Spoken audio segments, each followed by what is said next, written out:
archaeology, engineering, and culture. So it's a whole lot of things.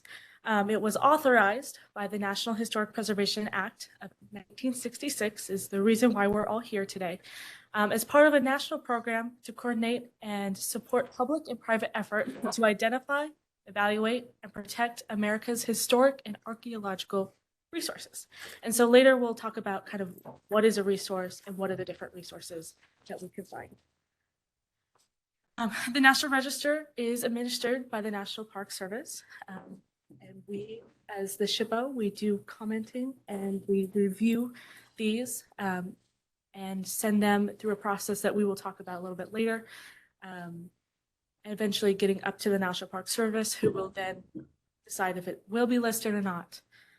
Maybe we'll get there in a minute. And it's honorary. It's an honorary recognition of a place and its relationship to American history. So what are some of the benefits of the National Register? It recognizes places that represent significant aspects of American history. It enhances the related bodies of knowledge. So these documents aren't just, government documents to get it listed. It's actually a history of this resource. And as I think Riley mentioned too, you can find a lot of this body of knowledge within these resources, specific to the resources and the locale. It assists projects as a planning tool. And Andrew will talk about that a little bit later with grants, and Elizabeth will talk about that later with tax credits. But it's kind of the basis and the start of that. It aids in the identification of historic resources in our Section 106 review, which is if there's a federal project going on with federal monies, this Section 106 review will be undergone to try and see if there's any adverse effects to historic resources. So that's another way to try to mitigate those adverse effects and save our resources. Listing or contributing status in a district is an eligibility requirement for federal and state historic tax credit programs, as I previously mentioned. And listing is an eligibility requirement for grants from various entities. So many grants require the process, if you're in process of listing, or require a National Register listing or a contributing resource in a district to be just qualified for the grant. Some of them, they have to be state or national significance, but I think Andrew will talk about that a little bit later. So what doesn't it do? So it doesn't prevent the wrecking ball from swinging, unfortunately, but there are some stipulations to that. So at the state or national level, there really are no restrictions against demolition. It is an honorary status, but hopefully that honorary status will convey the importance to the community, and the community can hopefully keep that resource there. However, in a local level, there may be some restrictions, as talked about previously with design guidelines and certificates of appropriateness, and making changes to a historic resource. It does not impose limits on owners in terms of use, alterations, or public access. That is a common misconception. But similar to demolition, there may be restrictions and or guidelines, like design guidelines, at the local level. So we suggest to talk with your locale about things before you do that. So if you're going to alter your property, your historic property, talk to your Historic Preservation Commission first. That way you don't have any violations. And it's not an automatic track to funds for maintenance, rehab, etc. But as stated, it is kind of that starting point. And then this is something that a lot of people ask us. Receiving a plaque is not part of the process. There may be some grants available to get plaque. Nope, there's no grants. There's no grants. Not from us. Not from us. There may be external grants, but not from SHPO to fund plaques. But you will have to go through a third party to get the plaque, and the National Park Service does have a list on their website of third-party plaque makers that you can get that from. Okay, and so our resource types. So we're going to dive a little bit deeper into these resources. So our first one is our building. And these definitions come from Bulletin 15, National Register Bulletin 15, which is produced by the National Park Service. And it's kind of guidance for not only us as reviewers, but you as the writer of the nomination. So what is a building? A building, such as a house, barn, church, hotel, or similar construction, is created principally to shelter any form of human activity. So this term can also refer to a historically and functionally related unit, such as a courthouse and a jail or house and a barn. A structure is a functional construction made usually for purposes other than creating human shelter. So on the top left, or top right, sorry, that is an example of a building. On the bottom right is an example of a structure, which is a footbridge. The Jefferson Street footbridge, which may be familiar to some, is considered a structure. And other structures include aircraft, earthwork, highways, windmills, and so on and so forth. The National Register Bulletin 15 has a more in-depth list of what is considered a building or structure. It is not all-inclusive, but it does have a good example to get your mind wandering. And then we have objects. So an object is a construction that is primarily artistic in nature and relatively small in scale and simply constructed. So kind of for design. And although it may be by nature or design movable, it is associated with a specific setting or environment.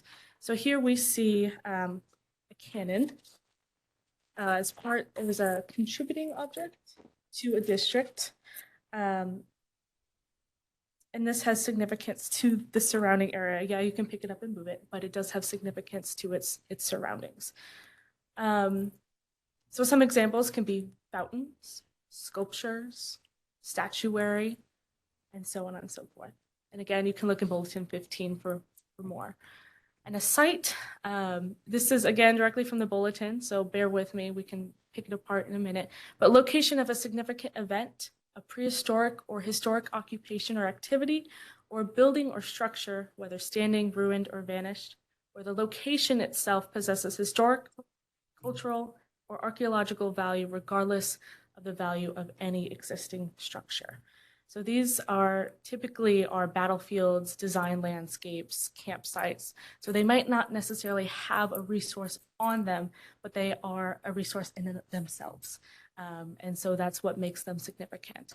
So you might be familiar with Wilson's Creek Battlefield. That's considered a site.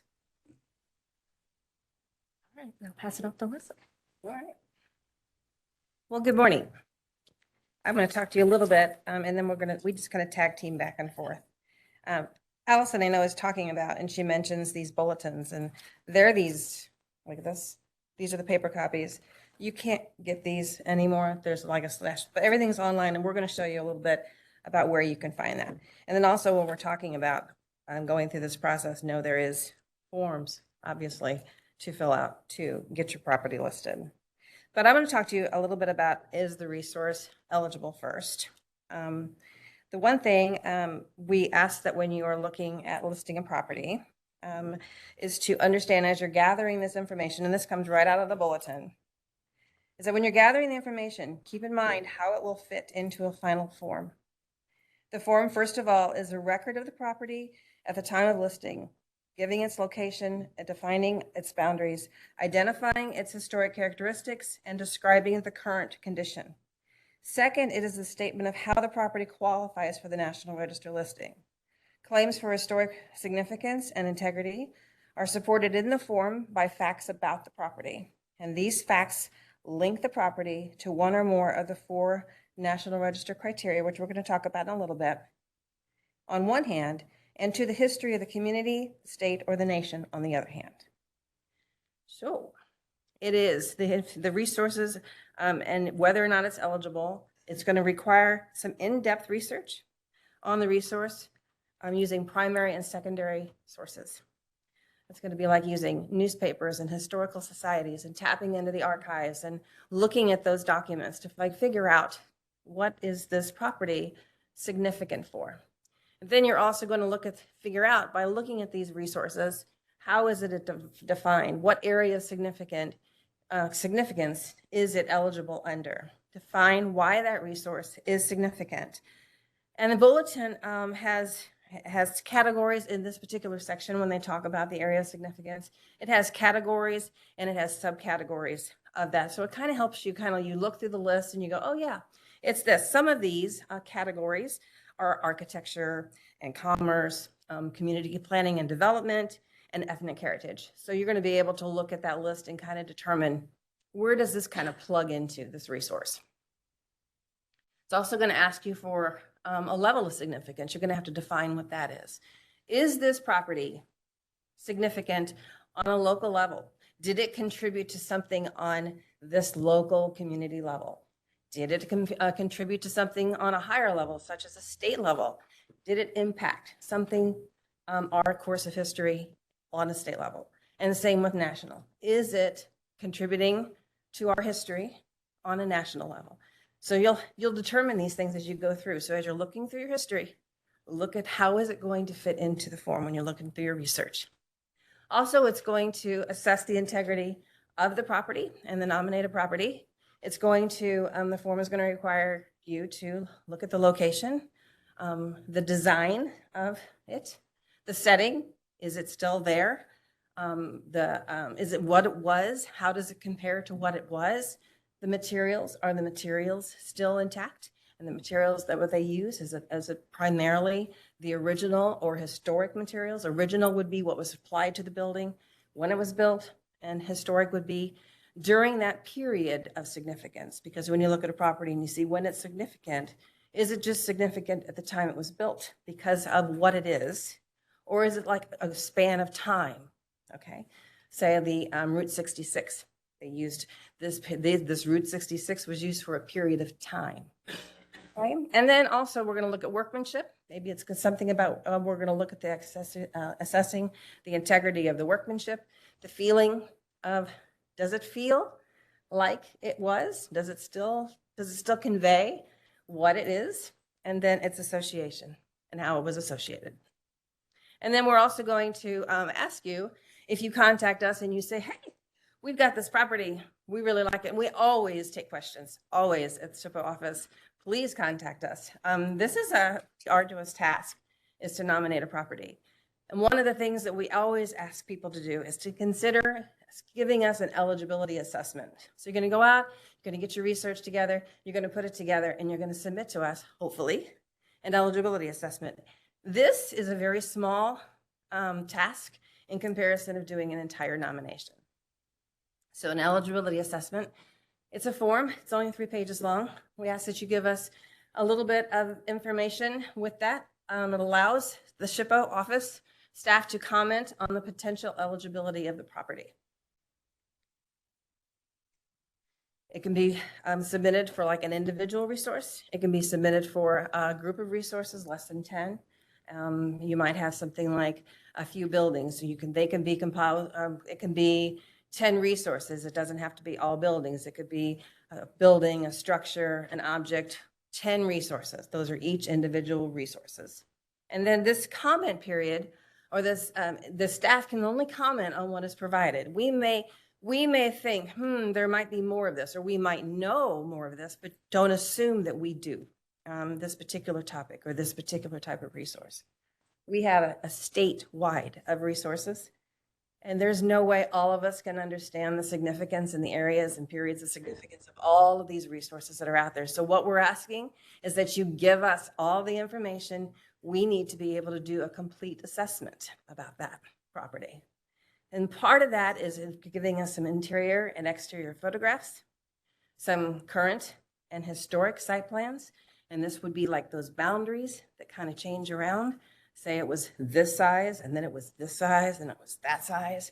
We kind of need to know what would that have included back then, not just that building that's sitting on there.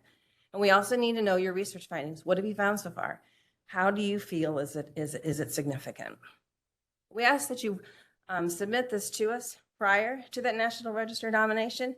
It's shorter than a National Register nomination is, and we'll show you a little bit about that later. And it also, you're going to get a little bit closer response time. It only takes about 30 days, depending on how busy we are in the office, to get some sort of response back to you on an eligibility assessment. It takes the process of about 7 months to go through a National Register nomination. So we want you to be able to move through the process, not spend too much time if we don't think it's going to be an eligible property. When we respond back to you, we'll give you a form that kind of gives you a summary of what we all in the office have kind of looked at and gave our comments, and we compile these into a document for you. And we're going to tell you with that form whether or not that property seems to be eligible. It may be eligible, it may not be eligible, or if it needs more information. And we have to preface this because when we say it's eligible, that's us thinking it's probably eligible. However, we aren't the end decision here, that's the NPS. And so we can say, pretty good, based on our experience, which ones are really, really good and that are kind of shoe-ins. Okay, I'm going to turn it back over to Allison. So I know we threw a lot of information at you really fast. Does anybody have any questions so far? All right, so let's dive into the National Register nomination process. So it can be a bit complex, so bear with us on this. You can also find this chart on our website, and we'll show you where in a few slides. So the process starts with you submitting a nomination by our deadlines, and our deadlines are posted on our website as well, and we can show you those too. Then we have a certain amount of time to review it in the office and give you comments and feedback based on NPS guidance and our guidance that we put out as well in a Missouri guide to the National Register. And then once we do our comments, we'll send it back to you to make those adjustments, make those changes and kind of polish it up a little bit. You'll send it back to us. And each time you send it, you'll get a certain amount of time. It's usually 2 weeks for the second time. So you'll submit the initial submission. We'll have about 3 weeks in the office to make our comments and review them. Then we'll send it back. You have about 2 weeks, about 2 weeks. You'll send it back. We'll make our final comments. And then that's when we will decide if it will be scheduled at a Missouri Advisory Council for Historic Preservation meeting. So we call them the MOACHIP or the council. If you are scheduled for that meeting, you will present in front of the council and they will decide if they believe it's eligible or not eligible. If they believe it's eligible, they will vote on it, say, oh yeah, we think it's eligible, let's move it up to the National Park Service. If it's not eligible, if they don't believe it's eligible, they will send it back with comments. And any time that a nomination is denied, you have an opportunity to appeal that decision. So if we don't schedule it for a council meeting, you have that opportunity to appeal to the National Park Service, and they will look at it and say, oh, we think it's this, we think it's that. If they think it's eligible, they might move it forward. If they think it's not eligible or it needs more work, they will come back with comments and push back the nomination to work on it a little bit more. So once it goes past the council and they say, sure, let's send it up, you will once again make adjustments and changes to your nomination based on SHPO comments, but also based on comments from the council. And so a little bit after that, we'll receive the final draft that we will send up to the National Park Service. And that draft and what is sent is what they will look at and decide, is it eligible, is it not? Are we going to list it? Are we not going to list it? And then about 45 to 60 days, if they feel it's eligible, they'll be listed. And I believe there's a certificate they send, or we send. Yeah, we send a certificate as well, kind of a congratulatory. And again, the plaque is not included, so you will have to find another source to get that through a third party. if, like I said before, if MPS denies it, they will return it with comments for edits. You can move on from there. So it is quite a process. We usually say about a minimum of, I don't know, 7 to 9 months. It can take up to upwards of a year to get through this process, depending on how solid your first draft is. We've seen nominations go 7, 8 drafts, but we've also seen nominations go 2 drafts and get it in this one process. So once it's not scheduled, the process will start over. And so that's about another 3 months process. So making sure a nomination is kind of polished when you first send it in for draft 1 will definitely help speed up that process. And we are here as your resource as well. We want to see these things listed too. So if you have any questions on anything in any step of this, even if you would like us to, ask MPS a question, get their guidance, that's something that we can do. So we are here for you, and we want to see these resources get listed too. So definitely use us as a resource. Okay, speaking of resources, so we do have a bunch of resources available, reference materials that will help start this process and help in the middle of this process. And we'll look at that link at the end of the slide. So I'll need some help with that. But some of these reference materials include, well, first of all, like I said, make use of the guidance and resources provided by MPS and Missouri SHPO, including our comments and our guidance, our guide, our Missouri guide. So through the National Register bulletins that MPS puts out, you have 16A, how to complete the National Register form, is kind of a step-by-step helping you out what to put where in the nomination, especially when we're talking about the jacket. And we'll talk about the jacket a little bit later, but that's kind of the first 3 to 5 pages of basic information on the resource and the preparer. You have Bulletin 15, which we kind of discussed a little bit earlier, how to apply it, so giving tips and guidance there. And then we have other National Register bulletins that are available for specific resources. So there's one for cemeteries, there's one for, I think, rural properties. There's a whole bunch of them that they've published, and it's on their website.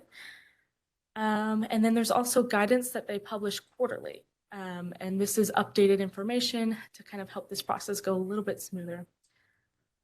And then we have our Missouri Guide to the National Register process. So this is a guide that we created and we put out. It has some of our requirements for Missouri, but it also has some what we've learned from the past to help you with a smoother process. So some of the mistakes that happened in the past, or some of the misconceptions that happened in the past, and we kind of wrote these in a way that will guide you to a more polished nomination.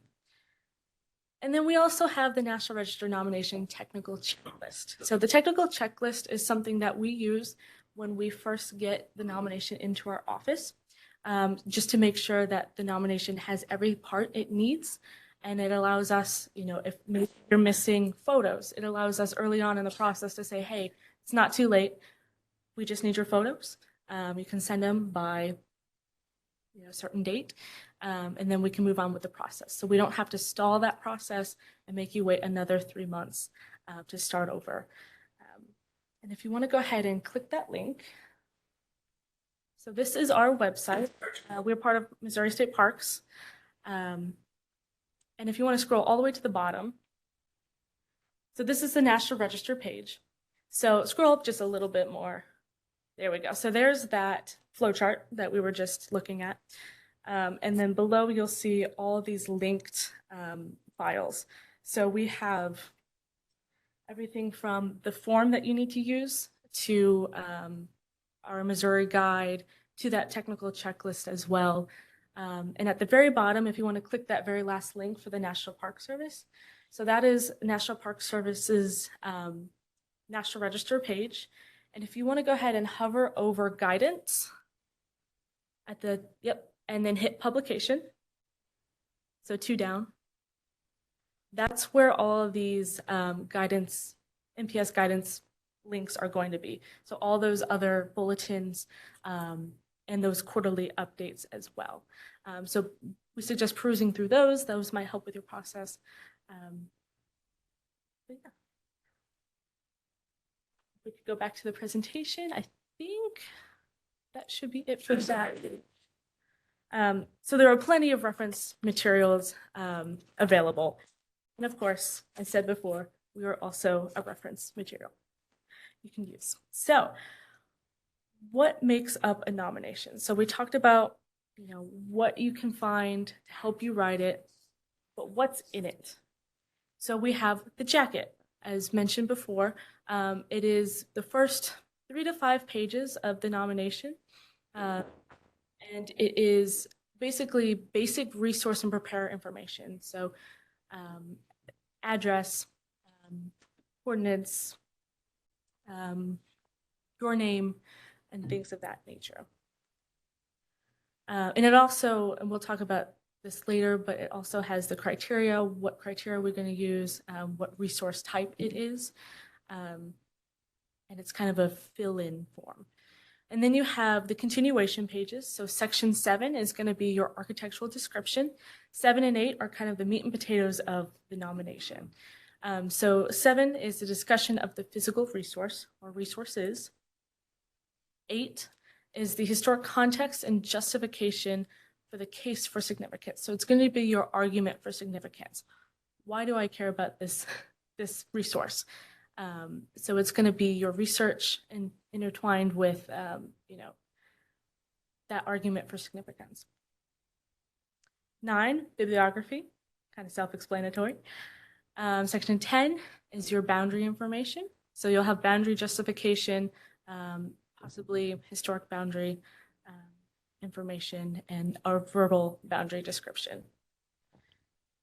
And then a figures section. So this can include maps, floor plans, historic images, images of comparative examples, so on and so forth.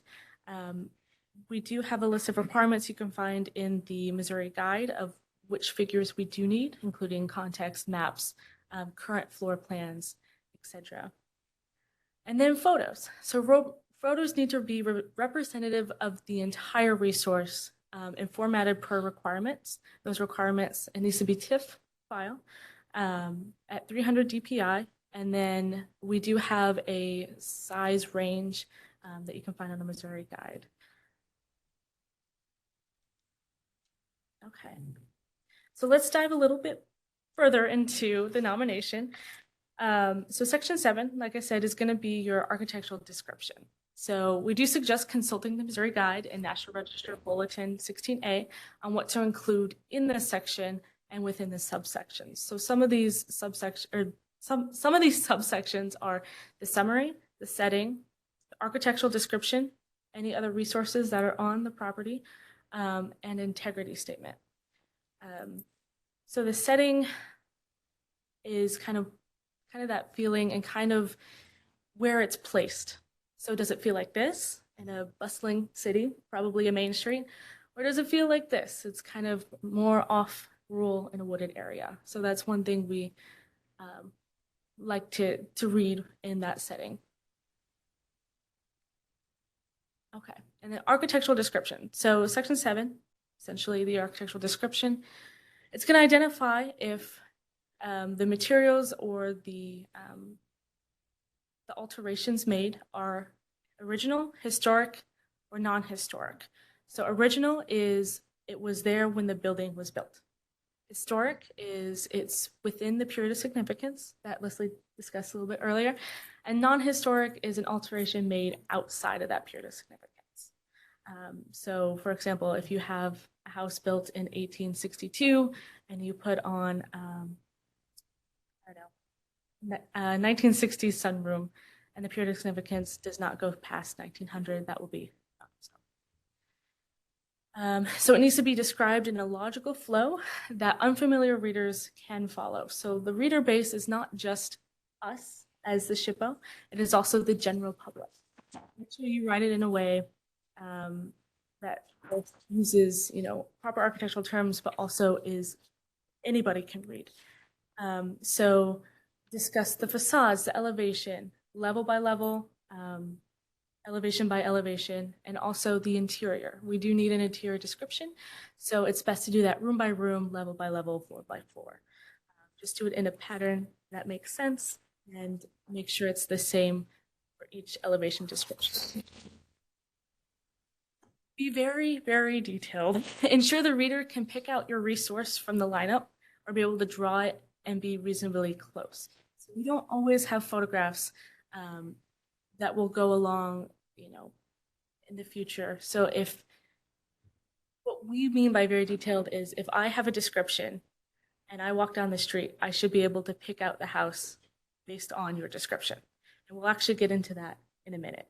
So detail is very important, and it should include, all the alterations and what's historic, what's not, your fenestration patterns and materials and things like that. So also include the character defining features and significant spaces. Identify alterations and dates as closely as possible with supporting information. So if you have an alteration and you say, oh, this was added in 2005, well, we'd like to see some support for that too. Do you have a statement, construction statement or something like that that proves that alteration? We'd like to see that included as well and cited in the bibliography and footnotes. Also, please know your cardinal directions. These are very important. So these will help in the discussion. So if you're talking about the north elevation, I think we all know what north is, but in retrospect to a picture, we're not always too sure. So always make sure you identify, if you're talking about the north elevation, always describe it as the north elevation or the south elevation. That will help, again, with that flow of section 7. And then again, know your terms and be consistent in how they are applied. So if there's an architectural term that you can use interchangeably, pick one of them and stick with it throughout the rest of the nomination, and that will help ease confusion. So this is where paying attention comes in handy.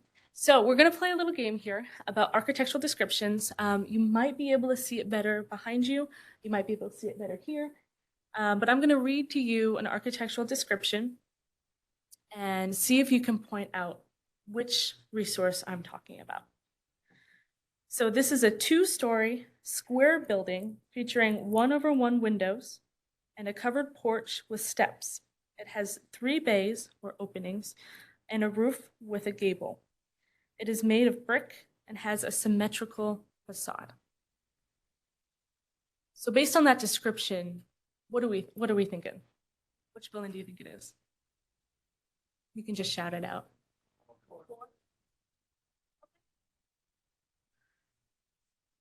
Anybody else? 6? So we got 4, 6. So I'm going to add a little bit more detail to this description and see if that changes your mind. All right, so this is a 2-story apartment building, has a hipped roof with a gablet.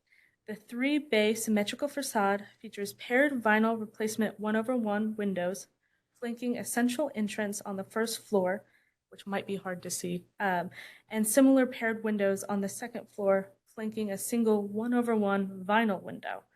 The door has side lights and a cloth awning hood, sheltering the concrete stoop that connects a set of steps leading to the street.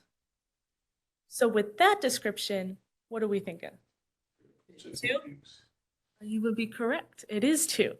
So this kind of puts into perspective why we need such a descriptive and detailed architectural description. All right, so I'm going to pass it back to Leslie. Thank you.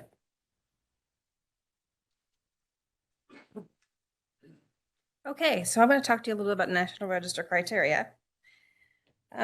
We have to categorize where this particular resource fits into with the criteria. And there are basically 4. There's A, which are associated with events that have made a significant contribution to the broad patterns of our history, or B, which is associated with the lives of significant persons in our past, or C, which embody the distinctive characteristics of a type, period, or method of construction that represent the work of a master, that possess high artistic values, or that represent a significant and distinguishable entity whose components may lack individual distinction, or D, which have yielded or may be likely to yield information important in history or prehistory. It must be significant at least underneath one of those criteria. We need at least one. You can go multiple, but we just have to have at least one. Okay? And the preparer must prove why this property is important. And the property must retain some integrity to it, or the integrity to it. It either has it or it doesn't have it. There are no degrees to integrity. It either has integrity or it doesn't have integrity. And it's basically an example of that is if it was a firehouse historically, does it still look like a firehouse? Does it still have the characteristics of the firehouse? Can you still look at it and say, yep, that reads just like a firehouse? So there's also criteria considerations. There are some properties that that have to meet special needs requirements, and we're not going to get into the details of that, but we just want to make you aware that there are some properties that will have special criteria. It's called a criteria consideration, and some of these properties, oops, wrong way. These owned by a religious institution, or they're used for religious purposes. And I won't get into the description or the details of these. I'm just going to run through them, just so you're aware that there are these considerations. It's been removed from its original location and put someplace else. It's a birthplace or a grave, a cemetery, reconstructed building, object, or structure, a commemorative property, and it's less than 50 years old or achieving significance within the last 50 years.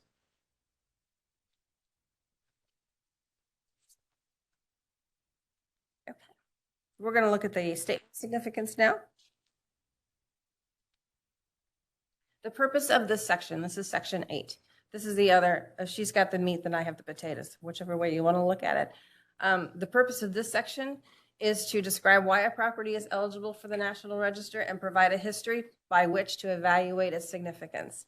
This is where you argue your case to National Park Service as to why this property is significant. Consultant Mo Guide and the NRB 16A on what to include in this section and how to organize the information with these subsections.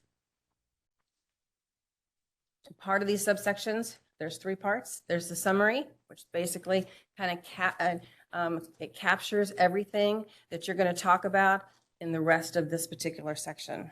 It's the part of your basically your essay that kind of talks about, this is what I'm going to talk about. It has the area of significance. It has the period of significance. It says why it's significant. It says why you're going, what criteria you're going to use, and kind of hits the highlights of what you're going to cover in the narrative.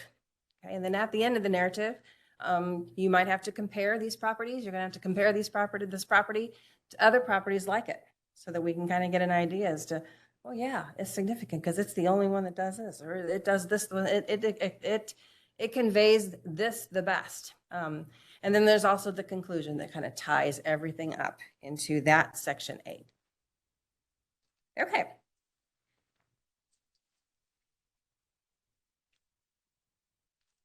We're going to do a little exercise. We're going to kind of look at the name that criteria. So from the following examples, try to determine which criteria was used to nominate the following resources. This is the Chuck Berry House. It's at 3137 Whittier Street in St. Louis, Missouri. Charles Edward Anderson, aka Chuck Berry, and his wife, Themetta, purchased the small house in 1950 and lived there for 8 years, a period during which he establishes his legacy as perhaps the single most important artist in the history of rock and roll. Once heard, Berry's particular blend of blues and country music and lyrics was immediately recognizable. It defined a subculture and influenced generations of rock musicians, including the Beatles and Rolling Stones, whose early albums included covers of Chuck Berry classics. Barry also was important as the first African-American artist to strongly appeal to both Black and white audiences during a decade of civil rights turmoil and beyond. Typically appearing with a small pickup band, Barry developed a relationship with white youths who responded favorably to his messages of alienation and salvation by humor, especially in rollicking songs such as School Day, Roll Over Beethoven, and rock and roll music that knew no racial barriers. Built in 1910, the nominated house is one property most closely associated with the rise of Barry's career, the development of his musical style, and the time when his earliest string of hits had their greatest impact. Remarkably intact in an economically depressed neighborhood, the house includes a 2-room concrete block extension added by Barry himself in 1956. While other Chuck Berry sites do exist, none has been associated with his career over such a relevant period of time as the house on Whittier. The period of significance reflects Berry's residence in the house from 1950 to 1958. So based on this excerpt from the summary of Section 8, what criteria or criterion do you feel the property is most applicable? A, associated with events. B, associated with the lives of significant persons. C, embody a distinctive characteristic of type, period, or method of construction. Or D, has or likely to yield information of important history or prehistory. Any ideas?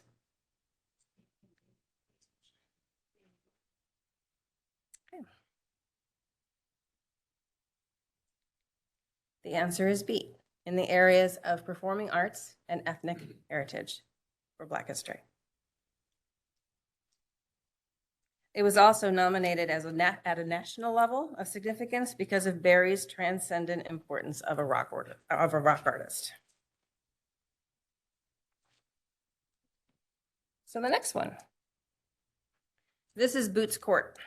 Boots Court is located at 107 South Garrison Avenue in Carthage, Jasper County, Missouri. It was constructed in 1939 to capitalize on the heavy travel of Route 66 that it received. The period of significance begins with the construction in 1939 and closes in 1972 when the Interstate 44 is completed across Missouri, taking the bulk of traffic previously on Route 66 and bypassing Carthage. The modern architecture, radio or television in rooms, and covered parking by the door are intact features that appealed to travelers during that time of period of significance. 1939 and 1946 are noted as significant dates as they are constructed dates of the 2 buildings on this property. Based on this excerpt from the summary of Section 8, what criteria or criterion do you feel the property is most applicable? A, associated with events. B, associated with the lives of significant persons. C, embody the distinctive characteristics of type, period, or method of construction. Or D, has or is likely to yield information important to history or prehistory. Guys are so smart, they got all right these things. Look at that. C, for architecture, as an excellent example of the streamlined modern style, and criterion A, in the area of transportation and commerce. And that transportation, commerce, architecture are those categories, subcategories that I was talking about. There's also, I need to note here that we have these little things called multiple property documentation forms, and we refer to them as MPDFs. And this particular property was nominated under that.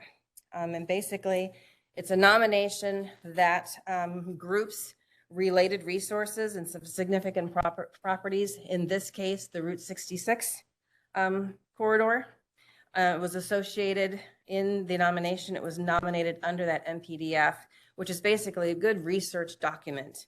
And then basically when you write the nomination, you tack back into that resource document. And this one in that MPDF was associated with the automobile tourism and roadside commerce of Route 66 in Missouri.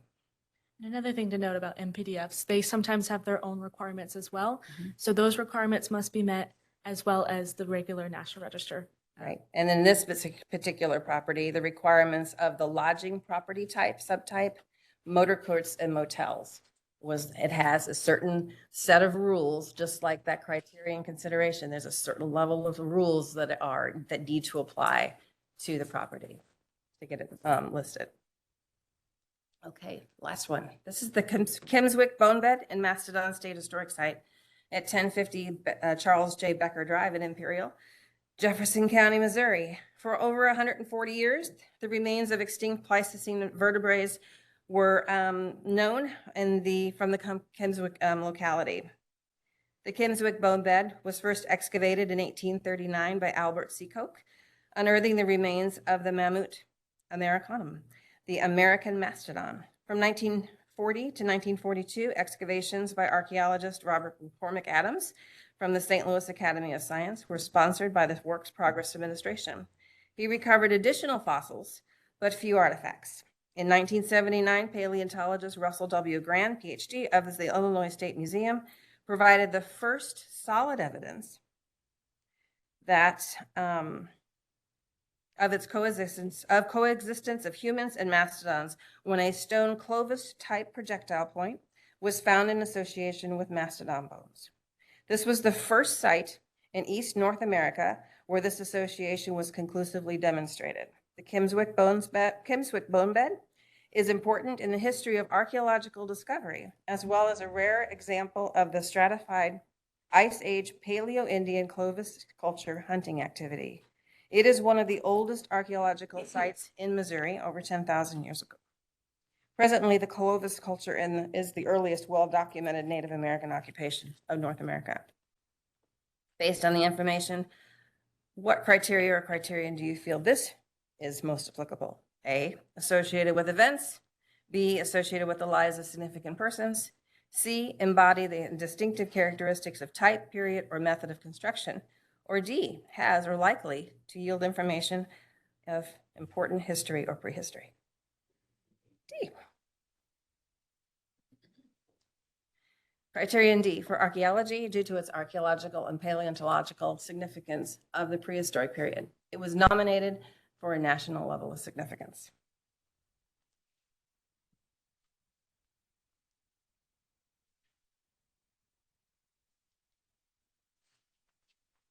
Technical tips. So the form, we kind of see common mistakes as we review forms. And so we want to kind of give you a little bit of those technical tips too, things to try to avoid, make sure you add type of things. Fill in all the fields. If the field doesn't apply, use NA. That tells us at least you've seen it. You recognize it. It's there. You know it's there. We ask that you be consistent on the jacket and throughout the document. What you put here, like dates, areas of significance, period of significance, that you follow through with that in the rest of the document. We ask that you use the last name first on format, on property, and the architect.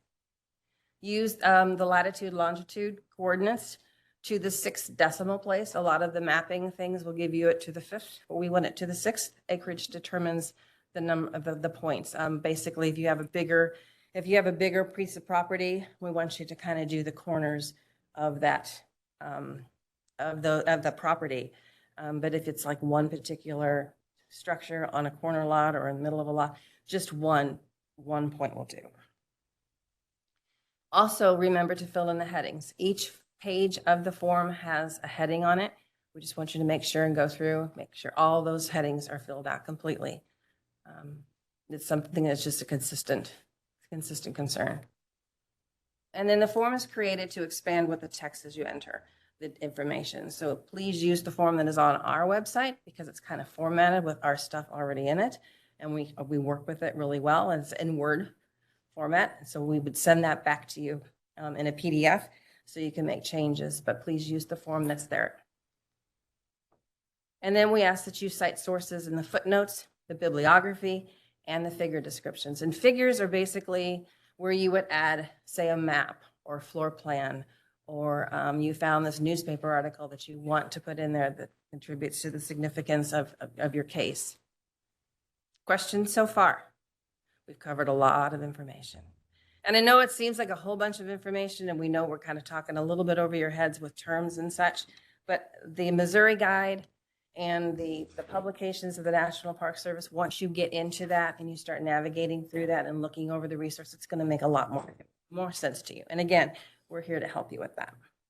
I'm going to turn it back over to Allison so she can talk about surveys. So our last topic in our last 9 or so minutes are surveys.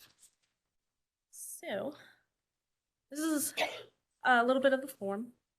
You can find the form on our website as well. And I found this quote on our website. It's kind of a common, but you have to know what there is to save before you can save it. And I think that speaks to surveys. So what are surveys? Surveys provide an inventory of the built environment by location or theme. So location is, if it's a town square. Theme if it is related to a manufacturing, and they might not be in the same area, but they might be down the block. And so we have 2 types of surveys. So the first is reconnaissance. So that's what we call our windshield survey. So you're driving down the street or driving down Main Street, and you're recording what you see. And both of these use the same form, but there's a section, I believe it's 21 continued, is the area where you state the history of that resource. For reconnaissance, that history is going to be not as in-depth. We do like to see some of it, but it's not going to be like a novel. An intensive, same thing, but that history is what we want to hit home on that resource. So each resource gets its own form. And we do have a set of instructions on our website as well. I'm not going to necessarily get into that today, but it details step by step what you need to do for a survey. And so a survey records construction dates, architectural details, its style or its type or form, alterations, its current condition, and again, a brief history for reconnaissance and a little bit more of a history for intensive.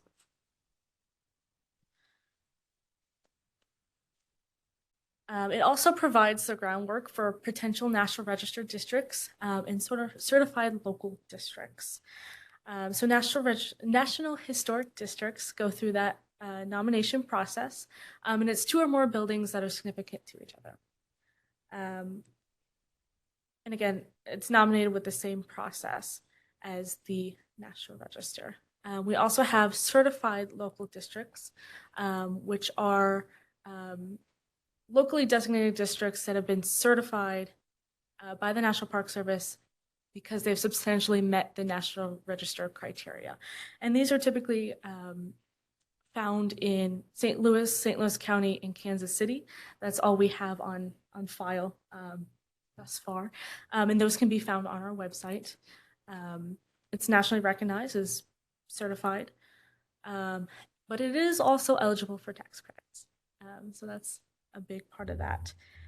So we're going to go ahead and if you want to click on that link below the picture on the right-hand side, might have to do some typing. Click OK. And then so this is our GIS map viewer. This is where you can find out if something has been surveyed already, if it's a National Register district, or if it's been listed as an individual listing. So if you want to go ahead and go to the top left-hand corner in that box, that says find, yep. And if you want to hit, I guess type in Springfield, Missouri. Putting you on the spot, sorry.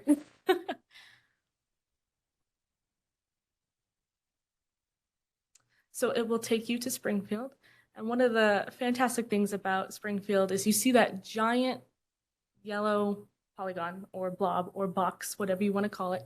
That is an architectural survey done of pretty much a good majority of Springfield. And so if you want to go ahead and zoom in a little bit, the yellow means that it's been surveyed, architectural survey. Green polygon or the green block-looking things, those are National Register districts. And if it's a single green dot, that means it's listed individually.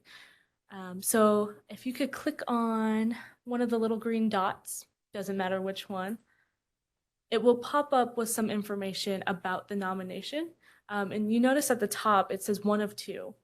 So it will tell you pretty much because that's part of the survey area, it'll also tell you what survey it is.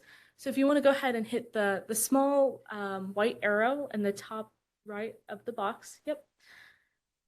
And then it will pull up the other information that it is tied to. And these correlate with counties on our website. So you can search by National Register by county. You can also search National Register survey by county and find the name that it provides, and then it'll pull up those forms for you. And that's where you can find all that information. Want me back as to there. Yeah, so this is on our website. If you want to go to the first tab, open, I think. Yes, so if you want to scroll up, it's kind of hidden. So I gotta remember where it is. It should be under, is my property, I can't even read that from here. Is my property listed in the National Register? And then it should, so almost at the top of the screen. One more up, going up. One more section up. So, yep, so is my property. And then you see that map of historic resources. Like I said, it's kind of hidden. It is a different color. If you want to go ahead and click on that, it'll pull up that GIS map, and then it'll start you over from the start. And then you can type in any address. So actually, does anybody have an address they want to check? See if it's listed or? 311 East Walnut. 3 what? 311 East Walnut. And then what city? Springfield? Springfield, Missouri.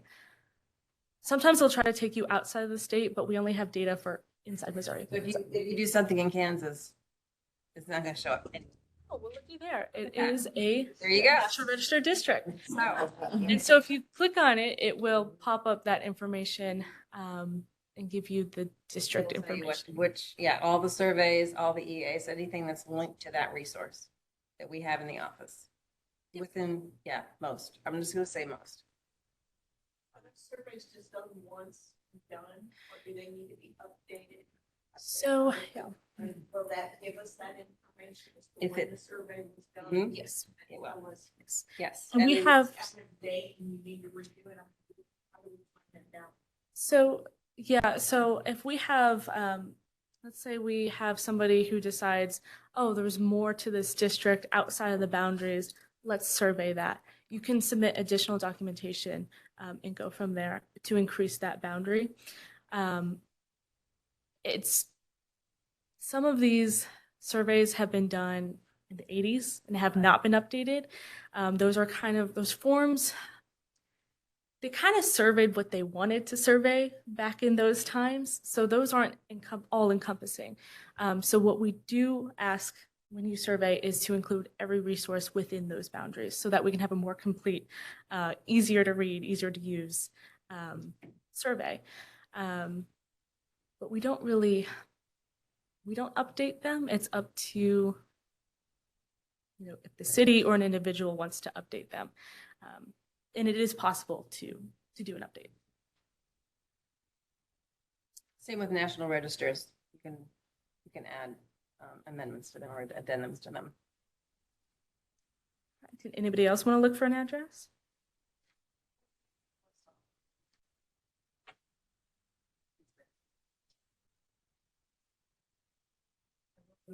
On the website there, it is, the map can also be found through one of the links that's on the right. There's a link called Maps and Records. If you go there, go to our homepage. All right. So it looks like it was in an architectural survey, but it does not appear it was listed. And so if you pull up that survey form, is that in a yellow? It's all in yellow. Oh, it's all in yellow. Okay. So if you go to the website, you can find the survey per county, so Greene County, and it will show you each individual resource form, and you can search by address and find what they said about that property when they did the survey. Yeah, all the National Register nominations and the surveys are all online on our website, so you can kind of go there and search around and see if you can find them. If you can't, please call us. We'll help you. So it shows up, it's been put in to nominate it. even if it's not been approved, then you can find out if the previous owner or the previous, somewhere back in its history, somebody applied, but they said no, So we only put in information if it's approved. if it's basically, yeah. So if it's been listed or if we've gone through the process of that survey, and they've completed that survey. So if there's any in between, they did draft one of a nomination, we won't know that information. It won't be on this map. It'll give us an eligibility assessment, though. Maybe if they did do an eligibility assessment, it will show that on this map too. Would be able to get a copy of it. Sure. Show us everything Yes. So that we know what you said. Yes. About it, so we don't make changes. Yes. But you said the yellow part is a survey part? Yes, so it's going to be a darker yellow. If you want to scroll out just a little bit, Yeah. so we can see. Springfield has this huge survey. It's got this huge survey. It's an older survey. It's an older survey. So we do them differently now. We would ask them to do more details. And this one, they probably went through and found specific properties. I did not get a chance to look at the survey itself, but they probably went through and they identified particular pieces of properties that they thought were eligible or significant, and they left all the non-contributing properties.